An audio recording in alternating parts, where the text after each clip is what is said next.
Hi everyone, today we have a new video review, and as you can see, this time we have a chance to talk about a novelty from Miniart, and it comes in a 1/35 scale. So here we have US Army panel van. It's a G7105. As you can see, it's a full wheel drive, 1.5 tons, and the kit number is 35405. So we have a commercial sample here, and it means that you'll get exactly the same stuff as what you'll see in this video review. So this kit might be interesting for modelers who wanted to assemble this truck, but they did not want to assemble the truck version.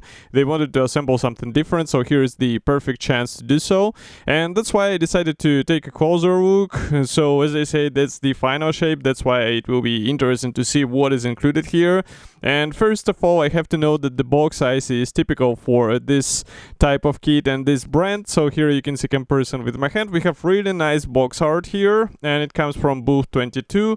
Here on the side you'll find also some safety advices, also the barcode and the information about the manufacturer. And on the opposite side, you can see 5 marking options which are included here. So of course they are all green-gray.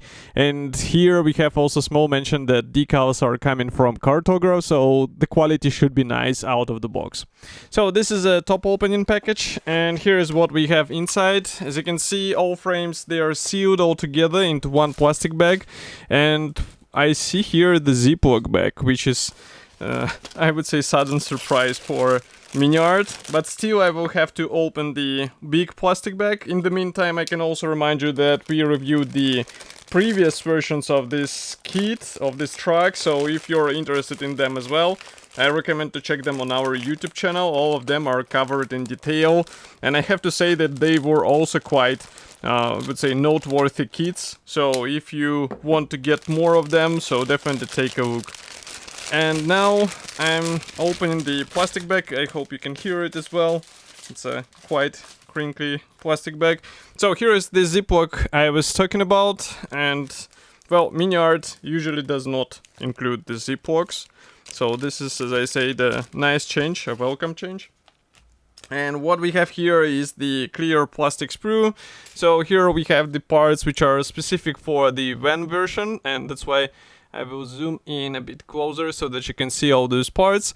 So as you can see, the molding quality is good overall. We have a nice clear parts, but as usual, Miniart does not include any masks or masking templates.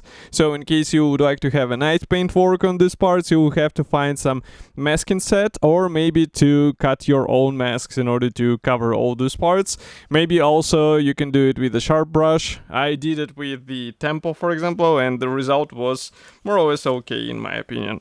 Next we continue with the decals. So again, small reminder that they are coming from cartograph, and as you can see, the printing quality is really great.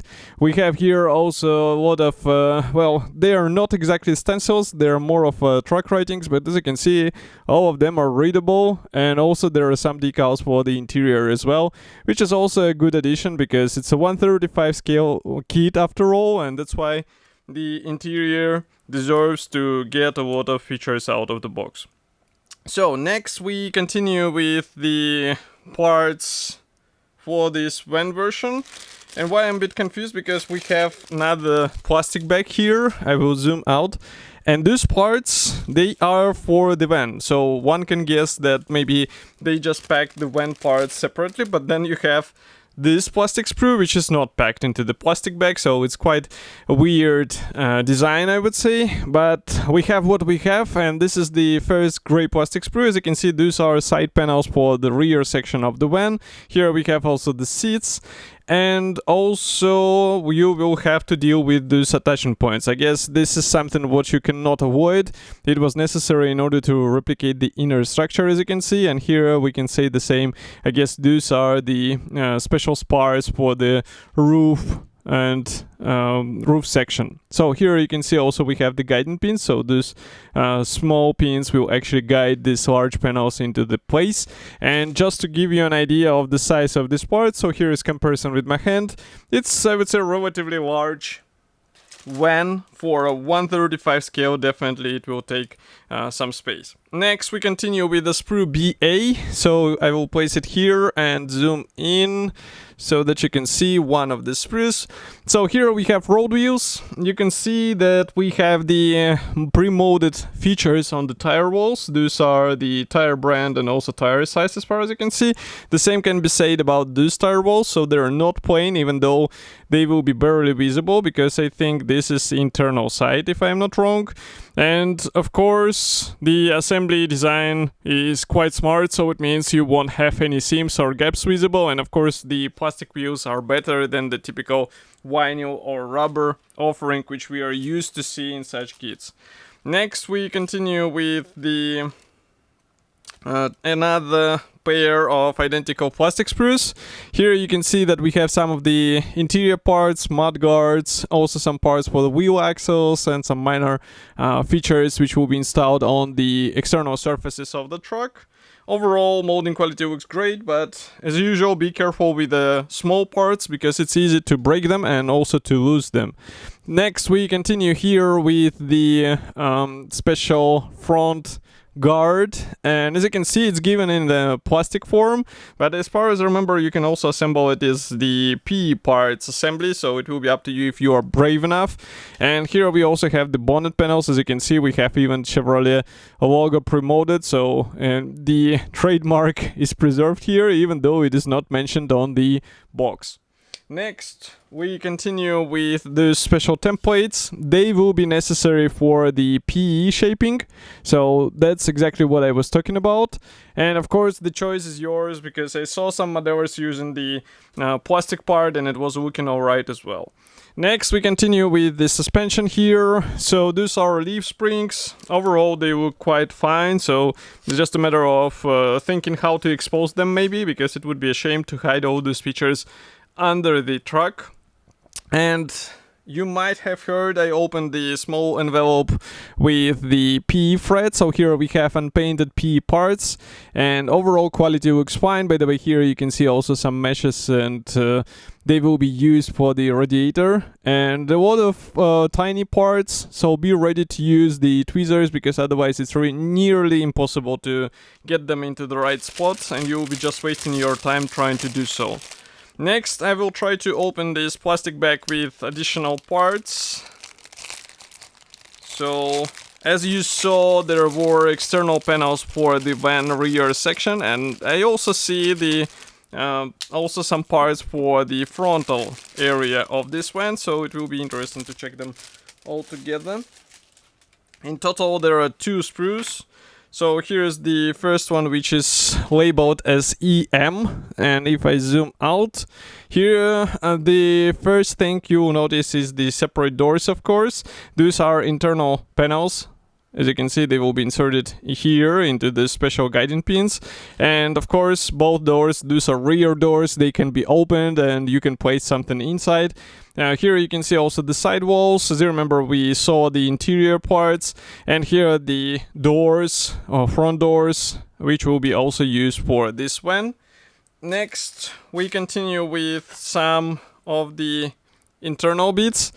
So this is the floor panel, which is molded as a single piece part. Also here we have some of the main chassis parts. These are 2 large bars which will have to be interconnected. This is the roof panel, which is molded together with the windscreen frame. And here is the, I guess that's the rear section maybe. It looks quite interesting. I guess maybe there is an option to replace this section with this one, because this one will be slightly different from what we have pre-molded. And again, if I flip it over here inside, you can see we also get some guiding elements. So it will be quite easy to combine everything together. Next, we continue with another small sprue. So here we have interior parts. This is the dashboard, and also some minor control panels, control elements, and also the side view mirrors.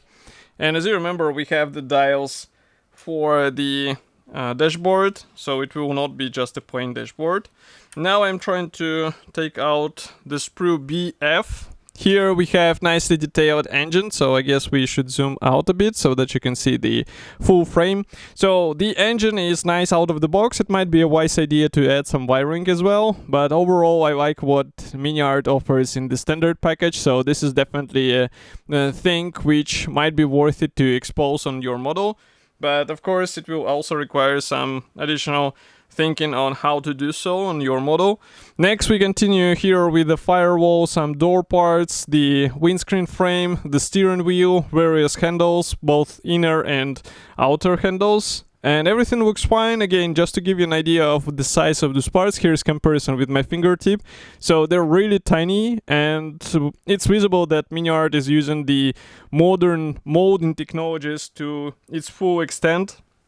And that's why some parts are really tender and very small. Next we continue with the last gray plastic sprue, and this one is actually the biggest in the package. So here we have the side fenders, we also have the fuel tank, separate bonnet by the way, so maybe you can open the bonnet without any further modifications. We also have various piping, the exhaust, the suspension, wheel axles, and everything looks fine, even this radiator. So maybe for the radiator I can zoom in so that you can see all those details. And it might be a wise idea to bring them out with the washings, maybe some weathering, in order to get even more convincing appearance. In 1/35 scale it will pay off, so definitely spend some time. And next we have the assembly manual. So this one is printed as a large color printed brochure. That's why I'm closing the lenses a bit so that you won't be blinded by this white color. On the first page or on the cover we have the short list of the features. Unfortunately they're not writing the parts count anymore. Here we also have the marking guide for 2 marking options. Parts map shows all of the sprues but does not show which parts are left unused, so also be careful. Assembly process starts obviously with the main chassis, so here you will be using those bars which we were talking about. Note that there are also some PE parts used in order to frame those buffers in the frontal section as far as you can see, and also the fuel tank will be attached with help of those special PE braces which are really tender, but it will add the fine features to your truck. Next we continue with the various parts for the drivetrain, also the brakes. Next we continue with the engine here. So again, I remind you that you can add some wiring. If you have some reference materials, definitely a good idea. And next we install the exhaust system. Here we continue with the radiator. We start working on the frontal section. It means the driver and passenger seat as well as the various control elements. Here we assemble the side panels together with the floor. And those are the rear doors. So as you can see, we have some interior features as well. And then here, by the way, you can see this panel. So it was actually the interior panel. It's not the separate version. It's just installed from the inside. And those are the bars which we saw separately. Next, we continue with front doors. Also the windscreen. As you remember, this windscreen on this truck, it can tilt, so that might be one assembly option, or you can assemble it in the closed version. Next we also place some of the rear section elements. These are the rear fenders, and note that manufacturer offers you to open the rear doors. Next here you can see the installation of this whole sub-assembly onto the main chassis. We also have the choice with the side panels of the bonnet. As far as you can see, it will also differ on the radiator picked. And here, by the way, you can see how the front guard can be assembled out of PE parts. Again, I remind you that you also have the plastic analog, so it will be your choice whether you would like to use PE or the plastic part.